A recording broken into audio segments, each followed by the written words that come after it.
Oferecimento Seara. Presunto Seara 100% pernil e sabor surpreendente.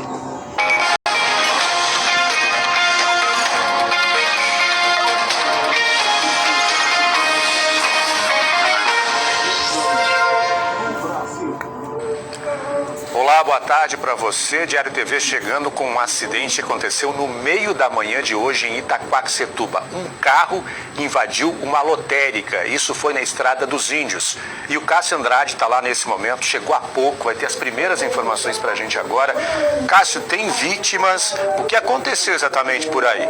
Bem-vindo ao Diário TV, boa tarde para você.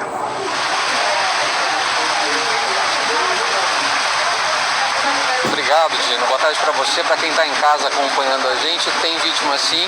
O que aconteceu, a polícia está investigando agora. Inclusive, vou mostrar para você, pedir para o Alessandro Batata mostrar como é que está a situação aqui na frente da lotérica. A viatura da polícia está aqui, claro, preservando o local do acidente. A área está toda cercada com a faixa zebrada. A suspeita é que o motorista tenha tido um mal súbito assim que ele entrou dentro do carro. O carro estava estacionado aqui na frente e aí ele teria confundido a marcha e entrado com o carro. Quer ver, ó, até ali no comecinho da loja, ó, essa marca ela tava mais forte. Alguma coisa que está em bom estado para outras pessoas usarem. Vocês procuram Ia ver um pouquinho mais aqui na frente, nessa parte de bloco, mas por conta da chuva forte, essa marca já saiu, mas a gente consegue ver a marca do pneu ali. A imagem lá de dentro a gente vai ver agora. O carro ficou parado próximo ao guichê de atendimento. O carro entrou, invadiu praticamente todo o salão, porque esses guichês eles ficam bem lá no fundo do prédio. E é um prédio comprido de profundidade, então o carro andou bastante tempo lá dentro. O que a gente tem informação do Corpo de Bombeiros, Gino, é que 5 pessoas ficaram feridas. Quem seriam essas pessoas feridas?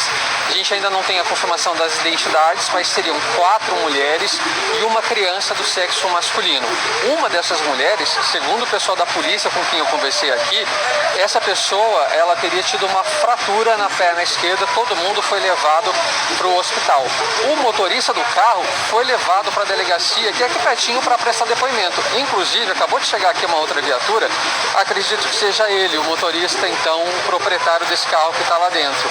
A gente ainda não conseguiu conversar com ele, eu vou tentar conversar até mesmo com os policiais que estão acompanhando para ver o que ele disse em depoimento, mas provavelmente seja ele, pela movimentação que a gente observa aqui.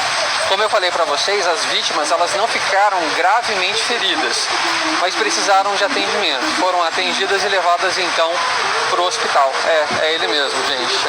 É ele que é o proprietário do carro. Vamos rever as imagens só para vocês entenderem o quanto que o carro avançou. Porque, como eu falei, é um prédio bem comprido. Esse prédio tem mais ou menos uns 10 metros de profundidade, mais ou menos isso, uns 10 metros de profundidade, e o carro foi parar lá no finalzinho, lá no guichê. Conversei com os vizinhos aqui, a lotérica já estava funcionando na hora desse acidente, o movimento, por sorte, é baixo, né? Estava baixo por conta do horário de estar cedo e também por questão da pandemia, o pessoal está evitando, mas aí não tem como pagar uma conta, precisa ver até a lotérica para fazer isso, acabou se deparando com esse acidente. O Corpo de Bombeiros fala que essa ocorrência foi por volta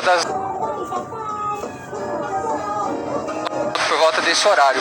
Enfim, Dino, a gente continua aqui acompanhando essa história, a gente vai apurar, daqui a pouquinho eu vou tentar conversar com os policiais, só vou deixar ele conversar ali, né, o motorista conversar, terminar a ocorrência, vou conversar com eles daqui a pouquinho, e daqui a pouco no jornal eu volto com mais informações para você. Obrigado, Cássio. Até daqui a pouco. Um susto imenso, né, para quem estava lá dentro da lotérica. Imagine você, um carro entrando quando muita gente está lá numa fila para pagar conta, para jogar e ter essa situação por lá. Como você viu o Cássio contando para a gente, por enquanto, o que se tem de informação é que uma pessoa teve uma fratura. Tomara que ninguém tenha se ferido gravemente, né? E vai passar hoje por audiência de custódia o homem preso por tentativa de homicídio durante uma briga de trânsito no domingo. A vítima, Ricardo de Oliveira Penha Soares, foi atingida na frente da esposa e do filho de 5 meses na Vila Oliveira, em Mogi das Cruzes. A gente tem algumas imagens aí das câmeras de monitoramento. Olha só, essas câmeras gravaram a briga que aconteceu no cruzamento da rua Frederico Straub com a Francisco Assis Monteiro de Castro. As imagens mostram o momento que a vítima, que é o Ricardo, desce do veículo, vai até a janela do outro carro e aí, onde está o motorista, né? E aí chega a esposa da vítima, até com o filho de 5 meses, e logo depois que ela chega, você vai ver a imagem aí, ele acaba caindo com o disparo que atingiu o pescoço da vítima. O próprio rapaz que atirou, você vai ver aí, ele sai do carro e faz uma ligação e aí fica esperando no local. O Iago foi para a cadeia de Mogi e o delegado pediu a prisão preventiva dele. O estado de saúde do Ricardo continua grave. E agora a gente muda de assunto para falar de prevenção. Milhares de pessoas já foram vacinadas contra a Covid na região. A imunização, vale lembrar, é a única saída para a pandemia e mesmo assim não dá para se descuidar, não. Os idosos vacinados precisam manter o isolamento social, usar máscaras, máximo ter contato próximo com qualquer pessoa. Sair de casa, então, só em casos realmente necessários. Quem vai explicar para a gente por que esses cuidados são tão importantes, tão necessários, mesmo depois da imunização, é o doutor Renato Grimbal, que é infectologista. Muito obrigado pela sua participação aqui no Diário TV. Bem-vindo. Por que não dá para descuidar mesmo depois da vacina? Boa tarde. Bom, boa tarde. A vacina, ela previne a pessoa de ter uma forma grave da infecção. Não é uma proteção 100%, mas é uma proteção muito boa. Mas a pessoa, ela pode ainda ganhar o vírus, ela pode ter uma infecção leve, transmitir para outras pessoas, mas dificilmente ela vai ter uma infecção grave. Então, assim, mesmo tendo sido vacinado, a nossa recomendação é que as pessoas continuem em casa até que o pico dessa pandemia passe. Isso explica, então, por que pessoas acabam ficando doentes mesmo depois de tomar a vacina, né? Sim, elas ficam doentes, mas dificilmente serão internadas, dificilmente serão entubadas e dificilmente padecerão pela doença, porque a vacina tem uma grande proteção, não 100%, mas muito grande proteção contra as formas graves. Bom, como a gente sabe, tem algumas marcas, alguns tipos diferentes de vacina no mercado.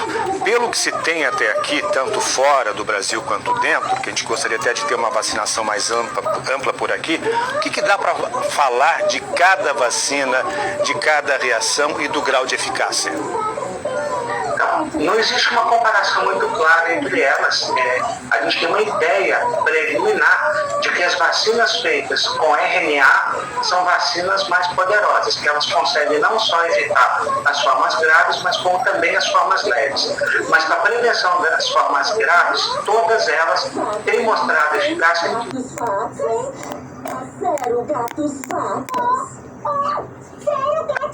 até agora não há um dado falando mal dessas vacinas para as variantes que estão circulando no Brasil. Então eu acho que nesse momento, se a gente conseguir ser vacinado rapidamente, qualquer que seja a vacina vale a pena. Pois é, existe aí o temor de algumas pessoas e até a ideia de que deve esperar uma determinada marca chegar e só depois vacinar. Isso faz algum sentido? Não faz nenhum sentido. Até porque todos nós vacinaremos provavelmente todos os anos. Esse ano a gente tomou um tipo de vacina, ano que vem a gente vai tomar outro. Isso não tem problema nenhum. Tomar uma vacina nesse momento já é um passo excelente para a gente ter segurança. Eu não protelaria, eu não esperaria para daqui a 6 meses tomar outra. Na verdade, eu já tomei como médico de linha de frente, já tomei uma vacina que tem uma proteção um pouquinho menor, mas ela é muito segura e eu acho que vale a pena a gente tomar qualquer uma vacina que estiver disponível. Dá para se ter ideia, por exemplo, de quando os idosos, né, que sentem muito também, às vezes, a solidão, às vezes já é um viúvo, uma viúva, sente muito essa falta da família. Dá para, nesse momento, imaginar, ou ainda é muito difícil imaginar, quando eles podem ter, com cuidado, um contato social maior a partir da segunda dose? O ideal é esperar, na verdade, não a questão da vacina, mas a questão desse pico que nós estamos vivendo, essa situação de crise sanitária, quando ela abrandar, tivermos número de casos novos baixo, número de mortes baixo, aí nós poderemos falar, sim, em reaproximação das pessoas. Nesse momento, com a crise que está desenhada, é melhor pecarmos pelo excesso. Bom, e isso tem uma relação direta com a nossa capacidade de isolamento e também com a nossa capacidade de vacinar o maior número de pessoas possível. Como o senhor avalia a velocidade da vacinação hoje e o que dá para prever?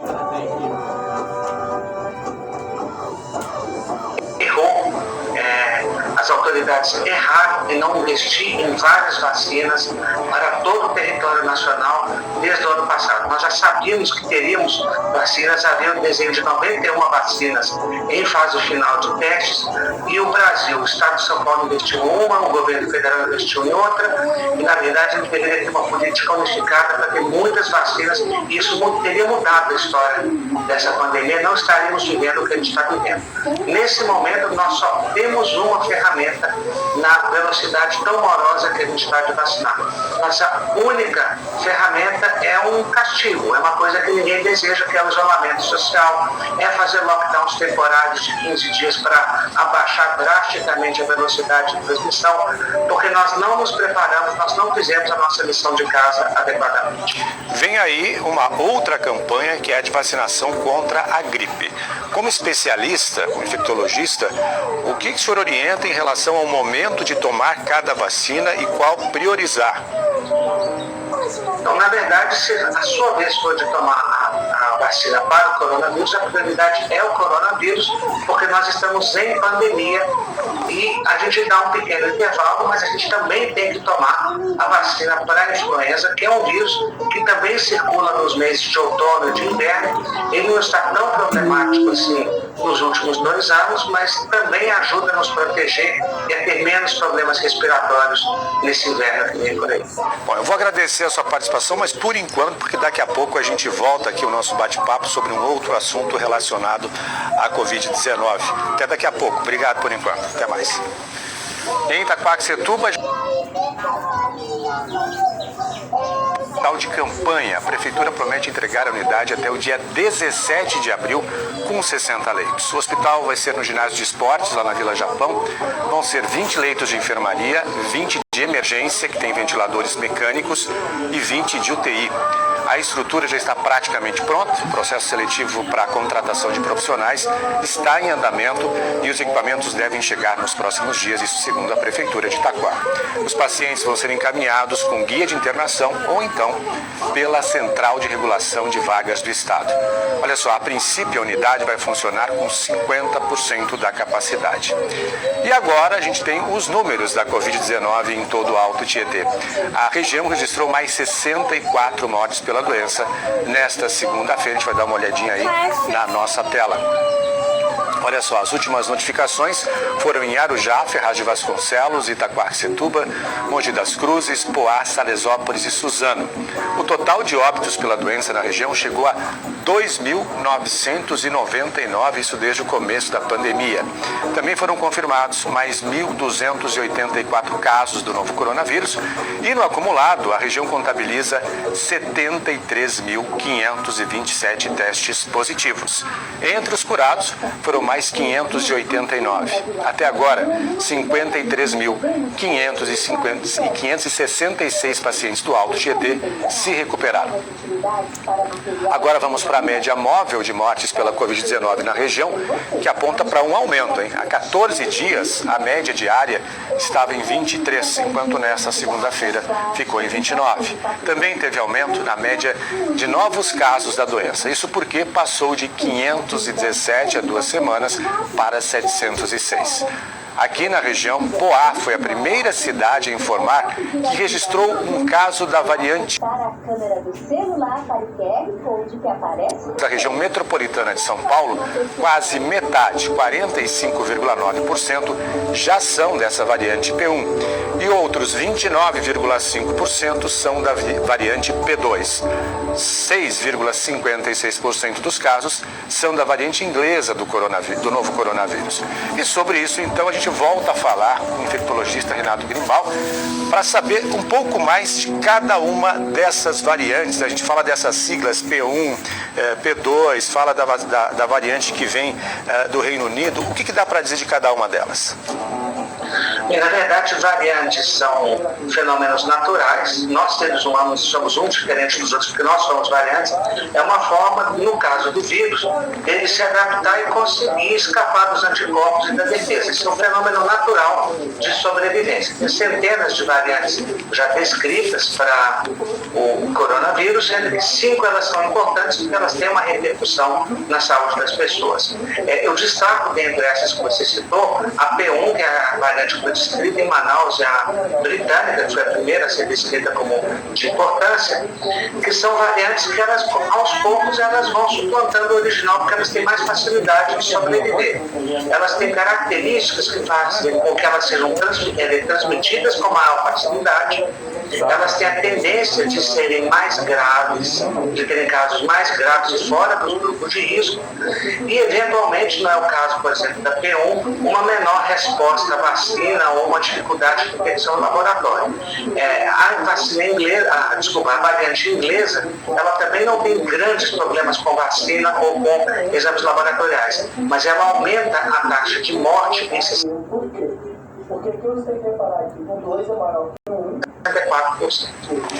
E é possível saber de que forma, quando se trata de uma variante? Isso é pelo quadro do paciente? Há uma pesquisa mais aprofundada?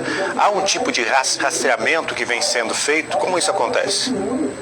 Na atenção médica de rotina, tanto no serviço público quanto no privado, nós não temos exames de laboratório que permitam nos dizer se é uma variante P1, se é uma variante inglesa ou se é a cepa original. Esse trabalho hoje, isso vai mudar no futuro breve, mas nesse instante ele é feito somente pelos laboratórios de referência, ligado aos governos estadual, municipal, federal e pelas universidades. E aí ele tem uma noção, ele faz uma amostragem e te diz um perfil temporário. Nesse momento temos 49% de variantes, em outras cidades temos até 81% da variante P1 como a cepa predominante. Então esse é um trabalho que a gente não consegue fazer a detecção na rotina do dia a dia, somente em laboratórios de referência. Dá para dizer que essas variantes são mais letais ou não tem dados suficientes para isso ainda? Existe uma impressão subjetiva, é muito claro quem está vivendo essa pandemia na linha de frente, que houve uma mudança de casos. Nós vemos agora jovens sem nenhuma doença nas UTIs, nós vemos essas pessoas entubadas até falecendo. Isto é uma mudança. A proporção de casos mais graves também aumentou. Então a gente tem a sensação subjetiva, não com certeza, mas uma sensação muito forte de que essas variantes são mais agressivas. E estudo científico bem feito, comprovando isso, existe para a cepa inglesa, que eu já citei, um estudo recente mostrando que o risco de morte aumenta em 64% na variante britânica. E a capacidade de transmissão? Todas elas aumentam. O que nós estamos vivendo agora, uma situação de pandemônio, mais 3 vai me dar a resposta, então 5 meses. Saúde é a amostra da maior facilidade de transmissão que esses vírus têm. Então, assim, não existe dúvida que as principais variantes de interesse, elas são mais transmissíveis, sim. Há uma tendência de que surjam cada vez mais variantes a partir daquelas mutações que o senhor citou no começo da pandemia, da entrevista, desculpe. Isso é possível acontecer? E como é que a ciência, de alguma maneira, vai poder acompanhar isso para conseguir combater? Então, os laboratórios de referência, eles fazem essa monitorização, colhendo amostras. Acho que quanto mais o Brasil investir em ciência, em educação, que foi uma coisa que esse país desmereceu nas últimas 2 administrações, desmontar todo o aparato científico que a gente tinha, quanto mais a gente tiver de laboratório científico de referência, mais a gente vai conhecer e conseguir prevenir. Agora, a principal forma de prevenção, sabendo que é um fenômeno natural, deixar o vírus se reproduzir. Como que a gente faz isso? Vacinando e contendo transmissão através do distanciamento social e do uso de máscaras. São as ferramentas para evitar o surgimento de novas variantes. Falando em uso de máscara, eu acrescento aqui álcool em gel, distanciamento, como o senhor acabou de destacar, seja para qual variante for, são medidas necessárias e eficazes ainda nesse momento? Sim, e são as principais. Se eu tiver que destacar uma, distanciamento social, o mais doloroso que seja, mas é ficar 2 metros das pessoas. Numa situação de crise como estamos vivendo, talvez fazer um fechamento da economia transitória, tem que ser temporária, porque ninguém aqui quer ficar desempregado, ninguém quer ter consequências sérias, isso tem que ser temporário e curto, mas evitar a aproximação.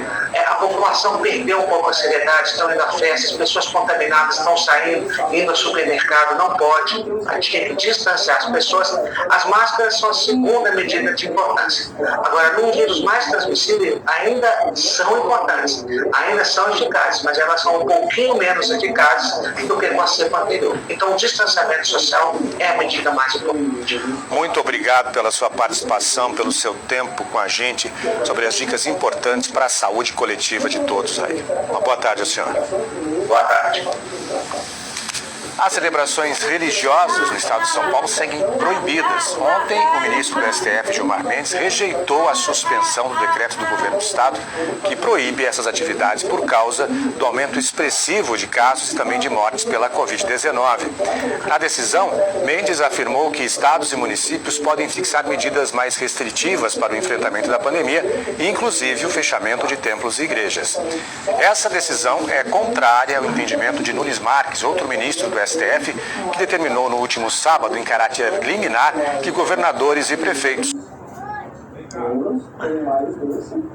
Ainda na edição de hoje, a gente traz todas as informações sobre o pagamento do auxílio emergencial.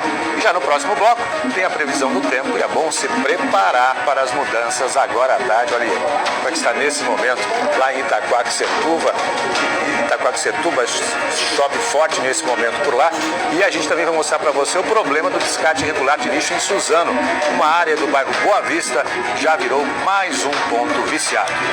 Meio-dia, 22 minutos, o Diário TV volta já já.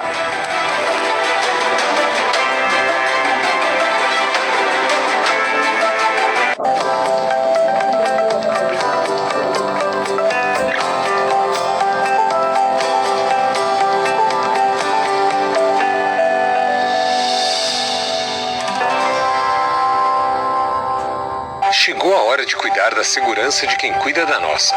O governo do estado de São Paulo vai começar a vacinar as polícias civis, militares e federais.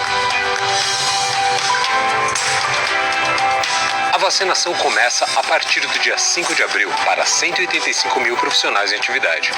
Acesse o site vacinajá.sp.gov.br e faça seu pré-cadastro. Governo de São Paulo. Estado de respeito. Nesta terça e quarta, Alabastro, batata 3,38, limão 1,68, maçã Fuji 3,79, maracujá 4,98, abacaxi 4,69. Compre também pelo Delivery Alabastro. Aproveite! Então eu e a minha mulher chamávamos ele pra cama e, sem querer, começou a nascer a historinha de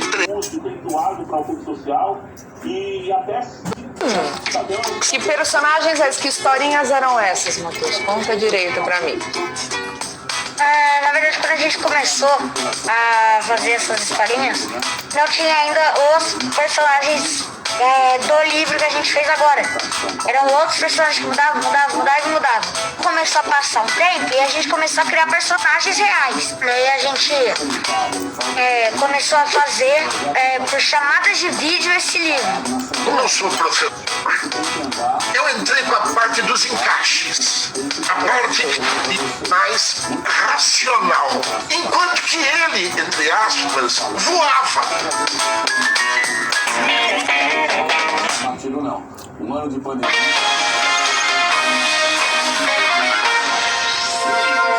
Obrigado e um abraço. Diário TV de volta e a gente vai fazer direto uma conexão ao vivo com o Cássio Andrade, que está lá em Itaquaquecetuba, porque houve um atropelamento no meio da manhã em Itaquaquecetuba de pessoas que estavam dentro de uma lotérica. Um carro invadiu essa lotérica e o Cássio Andrade tem informação nova para nós. Cássio, conta pra gente. Bem-vindo mais uma vez.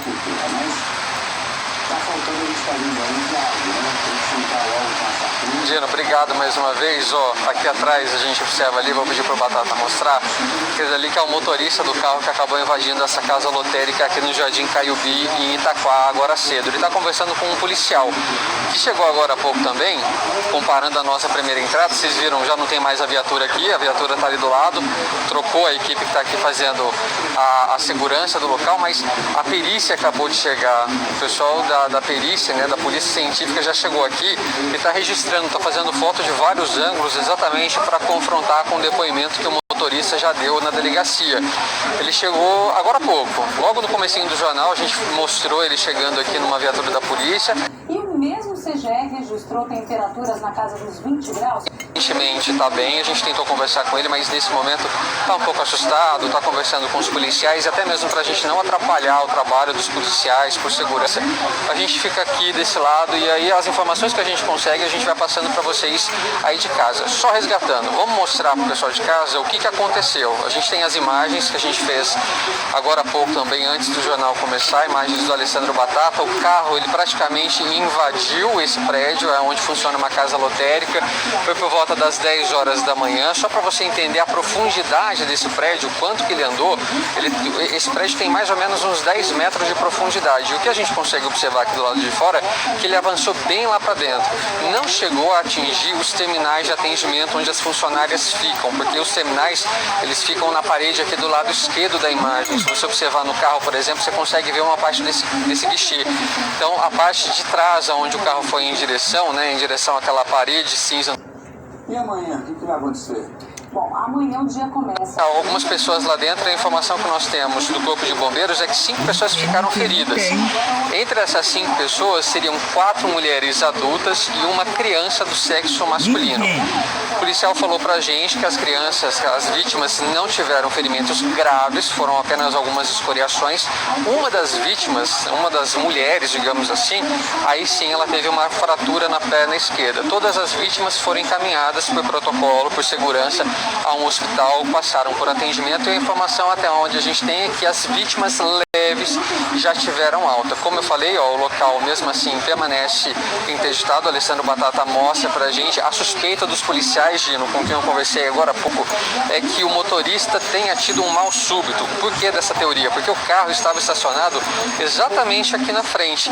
E se a gente observar, a gente ainda consegue ver algumas marcas. Fica mais fácil de identificar, o Batata mostra pra gente, ali na entrada, tá vendo a marca do pneu, aquele rastro preto, logo ali perto daquelas faixas, né, aquelas marcas de lixa para o pessoal não escorregar no piso, logo ali já tem a marca do pneu. Então provavelmente o motorista pode ter se confundido, ter tido um mal súbito e invadido o espaço. Só recapitulando a imagem, não sei se o pessoal consegue colocar de novo, é um carro popular simples. Pelo que a gente pesquisou aqui, o câmbio dele é manual, não é aquele câmbio automático, porque muitas vezes nesses acidentes, por ser câmbio automático, a pessoa acaba confundindo, né, a marcha e aí acaba engatando do que ré, engata, por exemplo, para o carro ir para frente e acaba acontecendo um acidente assim. É comum isso acontecer, mas é um carro manual e é claro, isso quem vai responder para a gente é a perícia. Como eu falei para vocês, a perícia chegou agora há pouco, tem uns 10 minutos mais ou menos que o pessoal da perícia está aqui dentro fazendo ações, né, para que sejam acompanhando, Dino, e traz as informações no Diário TV Segunda Edição. Só para explicar para quem precisa desse serviço, provavelmente essa casa lotérica não volte a funcionar hoje, tá? O pessoal ainda vai organizar, a perícia ainda vai ficar aqui, a polícia também fica aqui, porque apesar do GT funcionado pouco tempo agora na manhã, tem valores, né? É uma casa lotérica, então a polícia ela fica meio que fazendo essa guarda até o proprietário restabelecer a situação, mas provavelmente atendimento ao público só a partir de amanhã. Eu volto com você no estúdio. Obrigado, Cássio. Qualquer coisa é só chamar a gente de novo aí. Bom trabalho. E agora, notícia que não é boa não. A Petrobras informou que vai aumentar a partir de 1º de maio os preços de venda do gás natural para as distribuidoras. E olha só, a alta vai ser de 39% em relação ao último trimestre. Diferentemente dos preços de outros combustíveis, como gasolina, diesel, GLP, as atualizações dos preços do gás natural são a cada 3 meses. Da capital, petróleo acumulou alta de 38% entre janeiro e março, meses que são referência para esse reajuste.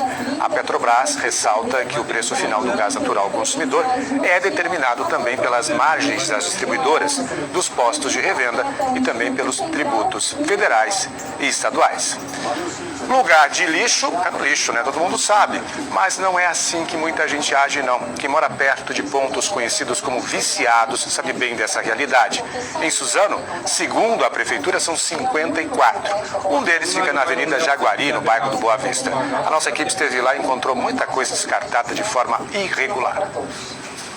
Sabe aqueles vizinhos indesejáveis? Pois é, com a quantidade de lixo nesse trecho da Avenida Jaguari, em Suzano, os urubus passaram a ser moradores. Além de muito lixo, a gente encontra de tudo: móveis, entulho, roupas. Eu resido aqui há 55 anos, vamos completar este ano. Esse pedaço aqui sempre foi, sabe, a dificuldade do poder público, porque eu acho que é uma dificuldade, porque eles não zelam por aqui, tá? E já fizemos várias idas à prefeitura, e isso aqui consta como asfaltado, tá? Diz que veio a verba, mas a verba não chegou até nós, e isso aqui é o descaso público aqui. Passar por esse trecho não é fácil. Eu faço caminhada, como eu saio muito cedo, não tem condições de passar por aqui. Aí tem que dar a volta pelo Badra para chegar lá em cima na quadra onde fazemos exercício e caminhada. Tem medo de passar no meio de tanto lixo? Muito medo. Lixo e medo de assalto também, né? Porque tem muito aqui. A avenida faz limite com Itaquaquecetuba. Como a Liliane mora lá do outro lado e trabalha em Suzano, é obrigada a passar por aqui. A dificuldade, né, pra gente estar passando a pé ou no transporte mesmo. A gente se locomove com as vans e aí fica difícil, né, porque elas ficam inclinadas, dos buracos, então a nossa situação tá difícil, a gente não aguenta mais. Para essas pessoas, o mato alto e o lixo só facilitam a vida de quem faz descarte regular. Tem descarte de todo lado, caminhões descarregam aqui, tá? Vasculam aqui durante a noite, durante a madrugada, tá? E se a gente fala alguma coisa, ou não faz isso, a gente arruma encrenca. Tem pessoas que nos ameaçam. De acordo com a prefeitura, o Boa Vista é um dos bairros que tem pontos viciados de descarte irregular de lixo. Em toda a cidade são 54. Por mês é recolhida uma média de 500 toneladas de resíduos sólidos nesses locais. Tudo isso descartado de forma irregular. A multa para quem for flagrado fazendo descarte é de quase R$740, além do dono do terreno ser notificado. Ainda de acordo com a administração municipal, a cidade conta com 3 ecopontos. No bairro Boa Vista, onde podem ser descartados apenas pneus. Na Marginal do Una, que recebe resíduos da construção civil e materiais recicláveis. E no Parque Maria Helena, que além desses materiais, recebe móveis, itens domésticos, resíduos de poda, óleo de cozinha, pilhas, baterias e latas de tinta vazias. Quem anda principalmente pelos bairros sabe que o descarte regular de lixo é uma triste realidade e as consequências para isso todos já conhecem. A Dona Maria das Graças chegou em São Paulo no início da década de 80. Em nota, a Secretaria de Manutenção e Serviços Urbanos de Suzano diz que já fez o recolhimento de itens descartados e também o nivelamento e cascalhamento lá no trecho da Avenida Jaguari, na região norte. Mas explicou que essa área é um ponto viciado de despejo irregular de entulho e lixo. Por isso, uma nova limpeza vai ser feita. Lembrou ainda que os moradores podem denunciar pelo telefone 4745-246 ou pelo 0800 774 207 e ainda pelo aplicativo, pelo celular, que é o Cidadão Online.